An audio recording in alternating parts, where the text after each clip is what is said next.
बिस्मिल्लाहिर्रहमानिर्रहीम। अस्सलामु अलैकुम। मोहम्मद कासिम ने ये ख्वाब 4 मई 2018 को देखा।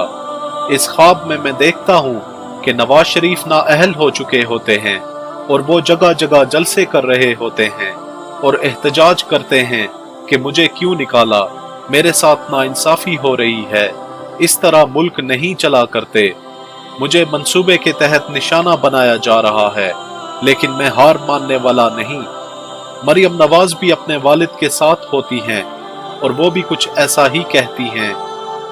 काफी लोग नवाज शरीफ की तकरीरें सुनकर हंसते भी हैं और नवाज शरीफ के खिलाफ अपना मौकफ भी बयान करते हैं, मगर नवाज शरीफ फिर भी नहीं रुकते।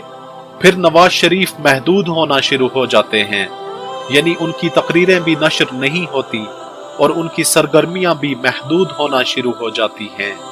काफी लोग उनकी पार्टी को भी छोड़कर चले जाते हैं और नवाज शरीफ के लिए मजीद मुश्किलात पैदा होती चली जाती हैं। इस सब की वजह से नवाज शरीफ जहनी दबाव का भी शिकार होना शुरू हो जाते हैं और इन्हें कुछ समझ नहीं आती कि इस सूरत हाल से कैसे निकला जाए।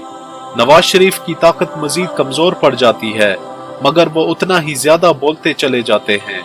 फिर वो घर में ही बैठकर कहना शुरू हो जाते हैं कि मेरे साथ नाइंसाफी हो रही है, तुम लोग मुझे नहीं रोक सकते, मैं घर में बैठकर ही अपना पैगाम दुनिया तक पहुंचा रहा हूँ। वो कहते हैं कि तुमने मुझे इस हाल तक पहुंचाकर अच्छा नहीं किया, और मरियम नवाज भी उनका भरपूर साथ देती हैं। बहुत से लोग इनके खिलाफ भी हो जाते हैं। शदीद जहनी दबाव की वजह से नवाज शरीफ की सेहत भी खराब हो जाती है। मैं ये सब देख रहा होता हूँ। फिर मैं नवाज शरीफ को अपने कमरे में जाता देखता हूँ। नवाज शरीफ की बेटी मरियम नवाज इंटरनेट पर मैसेजेस भेजती रहती हैं। कुछ ताकतें इस मौके का फायदा उठाती हैं। फिर मुझे कुछ शरपसंद लोग नवाज शरीफ के घर की तरफ जाते नजर आते हैं। मैं कहता हूँ जरूर कोई गड़बड़ है और मैं नवाज शरीफ के घर की तरफ भागता हूँ। जब मैं इनके घर पहुँचता हूँ तो शरपसंद लोग एक जगह जमा होते हैं और मैं दूसरी तरफ से अंदर जाता हूँ। वहां पे एक हॉल होता है जिससे दूसरी जगह को रास्ते जाते हैं और मैं नवाज शरीफ के कमरे वाला रास्ता ढूंढ रहा होता हूँ। फिर एक जगह से मुझे आर्मी के कमांडोज आते दिखाई देते हैं और ऐसा महसूस हो रहा होता है कि आर्मी भी नवाज शरीफ को बचाना चाह रही है। मैं ये देखकर कहता हूँ कि अगर नवाज शरीफ को कुछ हुआ तो हालात कंट्रोल से बाहर हो जाएंगे, तभी आर्मी इनको बचाने के लिए आ रही है। आर्मी भी नवाज शरीफ के कमरे की तरफ जा रही होती है। फिर अचानक से कोई कहता है कि नवाज शरीफ मर गए हैं। ये सुनकर मैं हैरान हो जाता हूँ और कहता हूँ कि शायद आर्मी ने आने में देर कर दी है। मैं चलते चलते एक बड़े कमरे में पहुंचता हूँ और वहां मरियम नवाज रो रही होती हैं और कहती हैं कि मेरे वालिद को किसी ने मार दिया। मैं ये देखकर कहता हूँ कि ये तो बहुत बुरा हुआ। मैं फिर वहां से बाहर निकलता हूँ तो कुछ शरपसंद लोग वहां आ चुके होते हैं।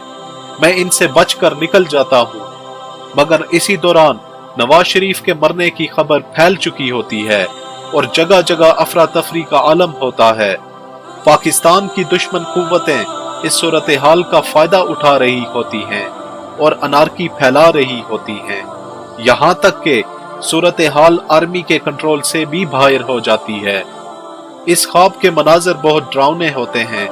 जब पाकिस्तान मसाइब में घिरना शुरू हो जाता है और हालात बदतर हो जाते हैं, फिर ऐसे वाकयात रोनमा होते हैं जो मैंने अपने मुख्तलिफ ख्वाबों के जरिए पहले से ही बयान किए होते हैं। जब लोग मेरे ख्वाबों में बयान करदा इन वाकयात को रोनमा होता देखते हैं तो वो मेरे ख्वाबों पे बहुत ज्यादा यकीन करते हैं। जज़ाकुमुल्लाह खैर, वस्सलामु अलैकुम।